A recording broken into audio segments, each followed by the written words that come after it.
If you clicked on this video, you most likely have the exact problem as written in the title. You just can't seem to understand your partner. It just feels like you and your partner are from totally different planets. Surprise, surprise. You're not wrong to think like that, and you are not alone. In a few minutes, you will learn how you can navigate better in your relationship. Get inside your rocket and buckle up, because we are leaving the Earth. Lost in translation. Imagine men as Martians, the people of Mars, and imagine women as Venetians, the people of Venus. One day the Martians found Venetians, fell in love with them, and went to Venus. They lived together in harmony despite them being from different planets because they know they are different and they accept the differences. Until they decided to move to the Earth for unknown reasons, probably because the rent prices have gone up significantly in Venus. During their early time on Earth, things went well until years went by, and then they forgot they're from different planets. They couldn't handle the differences and conflicts happened. Women, the Venetians, accuse men of never listening to them, because they have a natural trait to turn to their partner and seek for an empathetic ear when they feel overwhelmed. But men, or so-called the Martians, believe that their job is to solve the Venetians' problems, and they expect appreciation and love in return.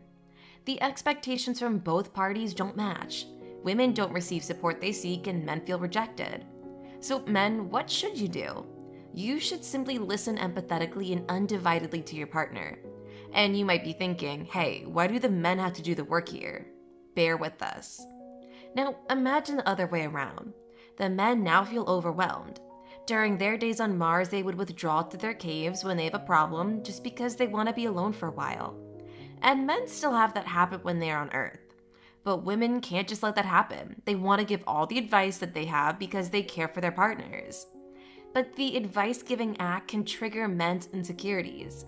Now, what should you do as the woman?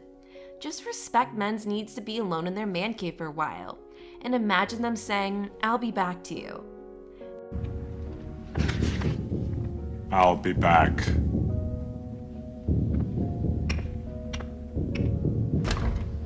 Men want to care and feel needed by his partner, and women are motivated by care and validation.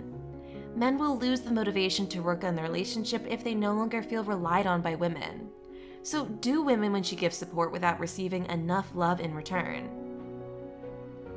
If this is the case, men need to listen to their partner and prove to her that he cares about her. Not only listen, but also understand their communication styles. If your partner says, "We never go out," it doesn't translate to "your lazy bones never takes me on a date." She might just simply want to go out at that moment. And women, on the other hand, can practice being more forgiving and appreciative, so men will feel needed and in turn, they will give more eventually. Take note, Venetians. Men and women have their own cycles. Men have a cycle too? Yes, but not the cycle you're probably thinking about. You already learned that when women feel low, they need someone who listens and not a problem solver. And also when men want to be alone, that means they just want to be alone. Well, those come in cycles. The cycle of men is simple. They're like rubber bands. Sometimes they need to pull away and they snap right back. Men need to be back in touch with themselves and their personal boundaries. Women should just support them by respecting their space, while men can ease things around by saying, "I'll be back." I'll be back. But the cycle for women looks different. It looks like a wave.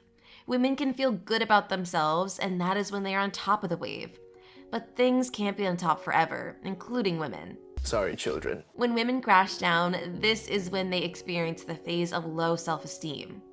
And this is the time when they need emotional support the most. Most men will interpret it as his fault, but men shouldn't take it personally, because it's just a cycle.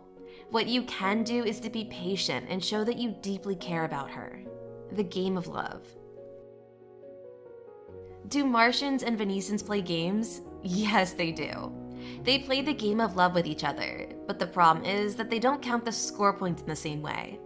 For example, men tend to keep a very high score for doing one big thing like giving his partner a lavish vacation or a diamond-coated hairdryer. And since they give a high score for these acts, they think they don't need to do anything else for a while. Well, in reality, women actually rate little things just the same as big things. They need many small expressions of love. Men, on the other hand, need to feel appreciated. Therefore, women can make the men feel appreciated by not criticizing him, not punishing him, and being happy to see him. The secrets for a healthier relationship. The closer you get with your partner, the easier it is for you both to argue with each other, even over simple things like how you squeeze the toothpaste tube. When an argument does arise, one trick that can help you is to write a love letter, a specific technique that helps release negative feelings that people may be covering up, and that promotes healing. This exercise requires you to write a letter in which you will convey your feelings in 5 sections: anger, sadness, fear, regret, then love. Write a few sentences about each. You can use phrases like, I feel frustrated, I feel disappointed, and I'm sorry. Then write a response letter in which you describe the type of loving response you'd like to get from your partner. Because our culture tends not to teach men how to respond to women's feelings, a response letter can be especially useful for men. It can help them understand what their partners need and to find focus before you begin a discussion. But remember, only use this technique with compassion and good intention, not for revenge, since revenge is John Wick's job. What else can ruin a relationship besides arguments? Not knowing how to ask for support. This may apply especially with women, but there are 3 steps you may apply. First step, ask him to do things that he usually does. Be brief and direct, then show appreciation. This is your preparation for the next steps. Second step, ask him to do things that are new to him. If he says no, be patient, as your big gun is the 3rd step. Third step is assertive asking. Once you made your request in the 2nd step, remain silent. Do not push him with your reasons. This demonstrates your trust in his process of considering your request. If the answer is still no, then gracefully accept it. He will remember how gracious you were and be more likely to say yes next time. Too much to take? Don't worry. You can revisit this video anytime. And also, here's a cheat sheet for you. Men need trust, acceptance, appreciation, admiration, approval, and encouragement. Women need caring, understanding, respect, devotion, and validation.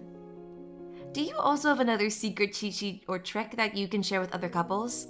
Please share in the comment section below, or share this video to other couples who forget that they are from different planets. Bye, lovebirds.